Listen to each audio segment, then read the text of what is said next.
the Strength of America podcast. Welcome to the Strength of America podcast. We're real excited to bring this to you. Myself, after over 30 years of working with athletes from our University of Nebraska out here to our Strength of America athletes here in Arizona, we want to get out to a lot more athletes and parents and kind of help them with answers as what to do. And I've been more excited to bring in my son Bobby, who's been with us. He's been coaching since high school with us through his college wrestling as well, and then back now that he's graduated conditioning coach here in Chandler, Arizona as well. So a little background on why this is important to us and what we want to help bring to you, because our main focus here is helping our athletes, coaches, and parents, give them the tools to succeed. And yes, I'm bringing parents into it because they're a big part of it.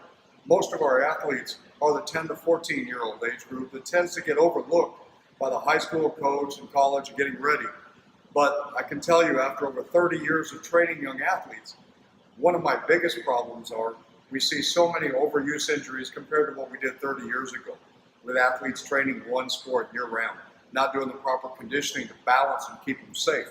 So yes, we've always tried to increase, and a big part of ours is increasing speed and performance, but there's so much more to it than that. As speed camps come up all around the country, one of the things that bothers me is we're focusing so much on the power and neglecting the thing our basis is keeping athletes safe and keeping part of it. So on myself and what brought me to the Strength of America and starting with the program is really initially I had 4 knee surgeries and 3 shoulder surgeries by the time I was 21. So as a young athlete, growing up with wrestling, track, baseball, we didn't really know a lot about prevention of injuries or strength training.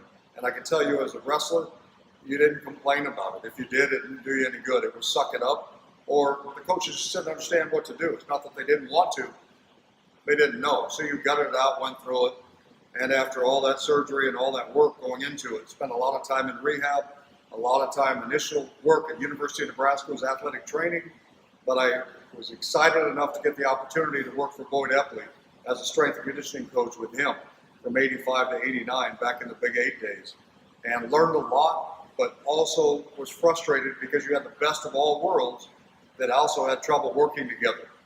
So that's why I left the University of Nebraska back in 89 to come out and start Strength of America here in Arizona, because we wanted to, yes, increase performance, but I wanted to help athletes understand where they're prone to injury, help them to learn how to get involved in it. And we're going to do a lot more, and I'll talk more about that as we go. But I want to introduce Bobby to you, and he can tell you a little bit about his background, why he's excited to get involved in this project as well, and what we're going to be bringing to all of you. So a little bit about my story. Back in the day, my father told me that if I was going to partake in sports, that I had to participate in his training. And a lot of that was just to help reduce the risk of injury, stay safe, and just have fun while we're part of it. Did a lot of wrestling in elementary, kind of got away from that, went into soccer after that into middle school. And then middle school to high school, I should have been back in wrestling. Of course, as I got older, we looked a little bit more on the performance side, but also trying to mitigate injuries and try to remain safe and have fun and give myself the best opportunity for success that we can have.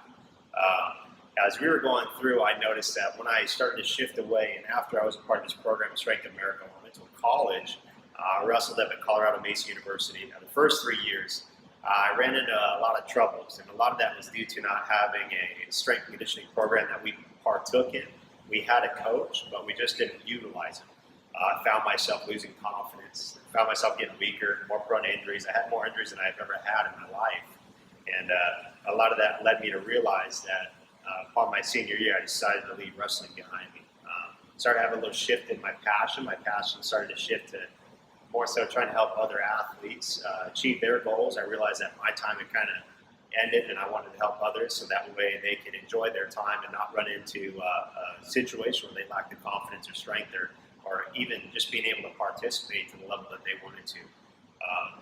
So after I finished that, I then went into the weight room. I was an intern and a student assistant later on with all the varsity athletics at the school and down in their weight room in the basement. And we worked with all sorts of teams and sports.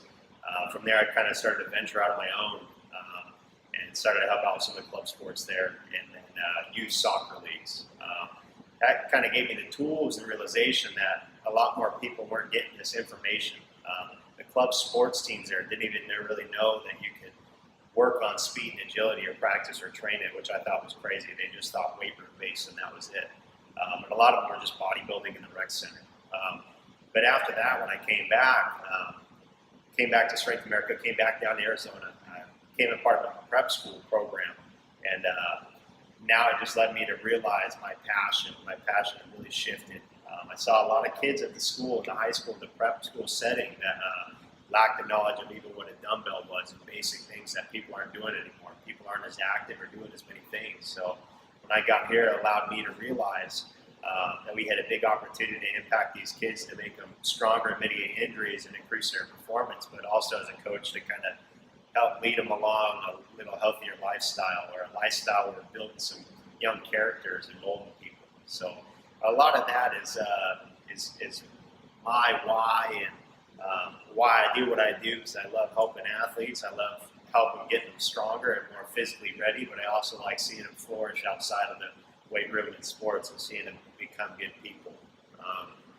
Yeah. Yeah, and again, that's what we're excited about. And I think a big part for me, of course, having Bobby with us is terrific, and giving him the freedom also when he gets into college athletics, wanting to expose and kind of learn and see what's happening through there. And I was excited that come back and kind of hear from Bobby that, hey, Dad, you were right. We need to do some things. We got to get back to the basics of it to keep healthy, because to go through that training, and mine all ended up at the end of high school. Like I said, after all those surgeries, was never had the opportunity to be able to compete in college, lost scholarship opportunities. It just couldn't, body wasn't going to do it anymore. So to have him go through that, get through his high school, junior high, all that competing, and not have any injuries, that's what we were after. Is we want to keep these kids safe so they can get to my age. I say when they get in their 50s, I want them to get out of bed and say, hey, you know what, Bob? Hey, my knees feel pretty good, a lot better than yours did. So if they do that, we're ahead of the game. But I also want performance. We want the best out of these things. And a big part of our training that we're going to lead out to you, and we want you to help us with this, is a big part of it is about personal responsibility. We teach our athletes at our camps and things that we do, and we're going to do that through this podcast as well, is to help them understand it's their responsibility. If they didn't get that extra meal in, it's not always mom and dad's fault. They can make a peanut butter sandwich. They can grab some fruit and vegetables, but they've got to do that on a consistent basis, because I'm not a big believer in the overtraining. It happens, but most of the time with overtraining, it happens because the body's just not ready to go. You're not getting enough sleep, you're not hydrated, and you're not eating enough fuel. And if you're getting the calories, but you're not getting the right proportions, the right amount of protein, the good carbs, your body's just not going to work. Even when you're kids and you've got the best body you're going to have, the most efficient body, but it just isn't going to function if you don't get the right fuel in it. So we're going to teach them a lot of that. So just introducing ourselves to you, what's coming up. Each of our podcasts, which will be a weekly podcast for you, we're going to do interviews with professional athletes. We're going to do them with professional coaches, all different aspects of the field, nutritionalists, chiropractors, pediatricians, everybody, to help you understand the big tools and how to really help your kids not only succeed, but be healthy so they can do that. And the ones who say that helping kids train and do this kind of stuff early takes the fun out of it, I can tell you that from our kids' experience, we help those kids, the average kids, make the team, make the starting lineup. It's much more fun if you're playing than you're sitting on the sideline. And if you're injured, it definitely isn't any fun. So we want to get that. So some of the things that we're going to cover, I know on my end, we're going to do a lot on concussions coming up, ACL injury prevention, rotator cuff, elbow injuries, ankles, backs, swimmers, all different sports involved. And then Bobby as well, we're going to tie into that. Along, he'll tell you about some of the nutrition stuff and some of the things he's really wanting to get involved in this podcast as well. So my big thing is just going to be kind of doing a little more on some of the nutrition, pre-workout, post-workout, daily ins and outs. So learn how to take care of your body, not just during the week, but throughout the entire week. Obviously, your body's a fine-tuned machine, and if you're not taking care of it, fine-tuning it, you're not going to recover, so you're not going to be able to push yourself. It has to be a daily thing. It's all about consistency. Outside of that, we'll be talking a little bit more on some weight-based training and movement and all sorts of different aspects, and also conditioning. Whether we're in the right mindset of conditioning or we're not. Are we getting something out of it, or are we not getting something out of it? So appreciate you being part of the Strength of America family. What I want you to do is to reach out to your teams, your leagues, getting them involved into it as much as we can. We want feedback from you on the podcast, so we have each one going every week. But another part of it also we want you to do is let us know what topics you want covered, because you're not the only one thinking it. So click one of the links below. Get a hold of us either through our Instagram or our Twitter, our Facebook group we've got specifically for you guys with the SOA Podcast, or email us at TheSOApodcast@gmail.com. Let us know what you're wanting to do.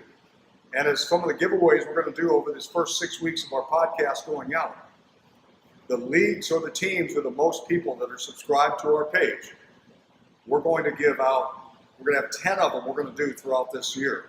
We're going to do free clinics for your league. So for that, it's typically a 90-minute to 2 hours, depending on the group we're working with. But it's going to be working with coaches, athletes, everything from nutrition, how to eat, how to hydrate, things to do prepare, how to really increase speed, how to increase vertical jump. And yes, we can all increase vertical jump, but it's about how, what you really do with your body. And above all, let's keep them safe. Let's figure out how to do that. So thanks for being a part of it. Thanks for following. Please subscribe, like it, share it with your friends. Let's get the word out and help these athletes. See you later.